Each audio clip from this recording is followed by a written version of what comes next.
dia bilang bahwa dia membutuhkan 1 juta guru honorer yang mendaftar cuma 600.000, tapi nggak lulus semuanya, yang lulus malah sedikit-sedikit gitu loh. Ini tambah kurangnya gimana gitu loh. Nah jadi ini udah mau tahap ketiga lagi, udah nggak jelas kapan tahap ketiganya, udah nggak jelas bagaimana sistemnya, entah ini dapat 1 juta apa enggak gitu sesuai janji Pak Menteri ini. Nah kalau nggak sampai 1 juta, ini akan menjadi catatan sejarah bahwa ada menteri yang menjanjikan P3K 1 juta, tetapi yang dipenuhi tidak sampai segitu.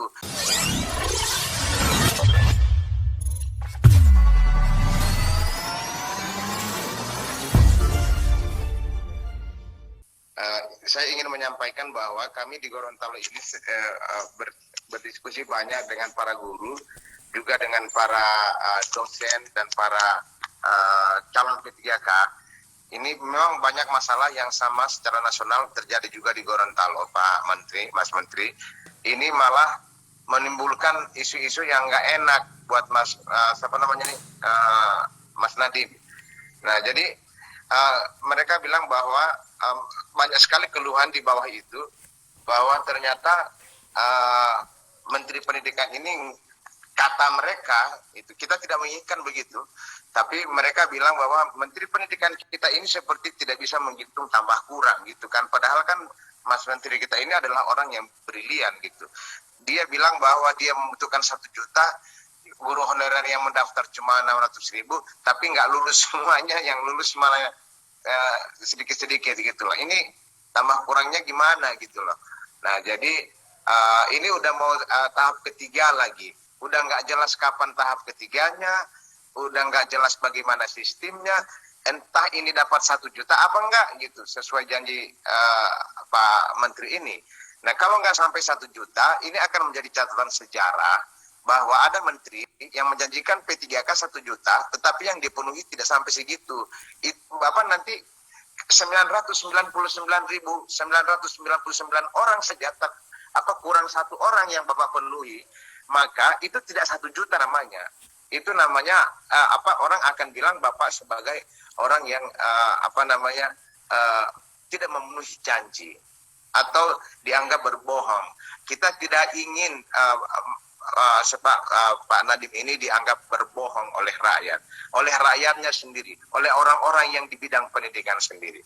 Jadi mudah-mudahan ini bisa menjadi landasan moral bagi pemerintahan pusat untuk mengambil kebijakan-kebijakan, baik itu P3K, baik itu rekrutmen dosen, baik itu apapun gitu, rekrutmen pejabat-pejabat yang ada di kementerian.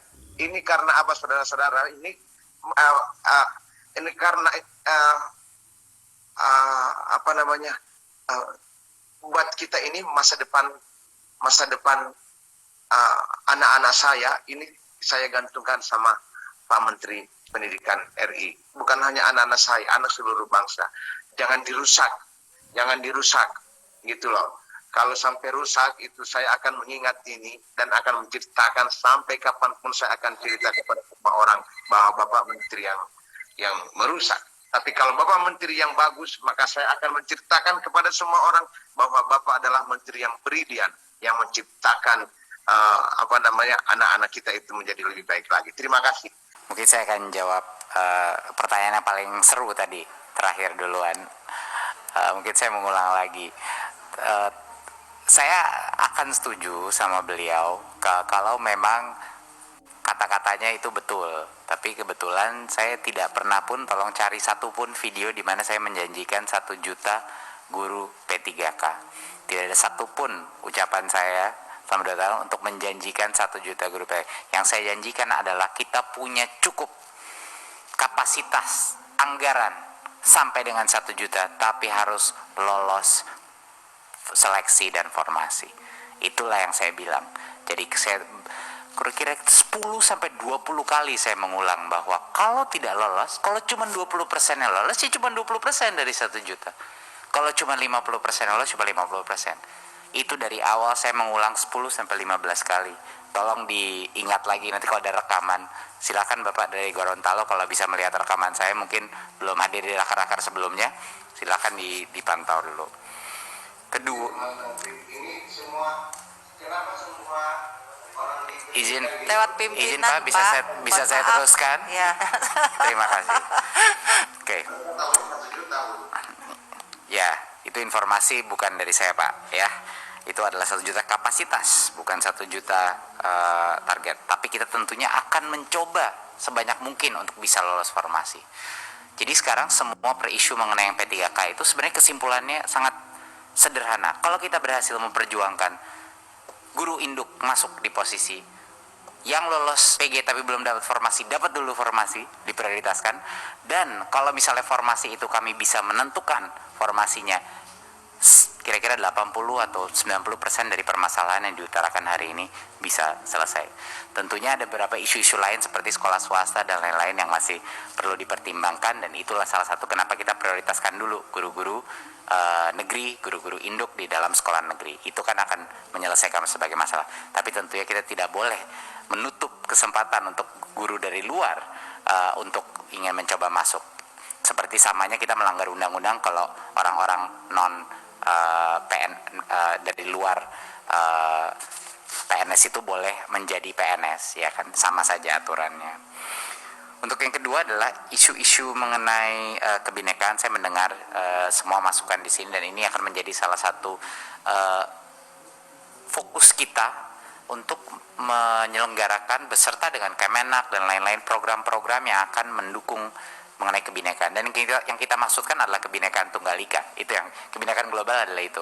Kalau Bapak Ibu bisa lihat pertanyaan-pertanyaan di dalam indeks kebinekaan kita, semuanya masalah apakah Anda merasa kesetaraan beragama atau kesetaraan antar agama, kesetaraan antara suku dan lain-lain, jiwa nasionalisme Anda sebagai bangsa Indonesia dan lain-lain. Semua pertanyaannya itu Bhinneka Tunggal Ika, pure, benar-benar esensi daripada Pancasila. Bukan kita kuis Pancasila. Itu cara paling cepat untuk mendapatkan error dalam survei. Kalau kita mengkuis secara teknis, kita harus satu level ke dalam, kita mencari tahu senario-senario di mana kita akan mengecek tingkat kebinekaan murid dan guru. Nah, ini yang komitmen kita kepada 193 guru yang lulus PG belum dapat formasi, itu yang sudah diutarakan oleh Pak Mas Iwan tadi. Mengenai sarpras yang kurang memadai, kami akan terus memonitor. Seharusnya tidak ada P3K tidak bisa terlaksana, cuman gara-gara sarpras tadi, jadi kami akan menyelidiki dan memonitor itu. Saya setuju sekali konten kebinekaan di TV harus dipertingkat, walaupun itu bukan di kami, tapi ya, itu bisa kami dorong. Kami sangat setuju dengan itu.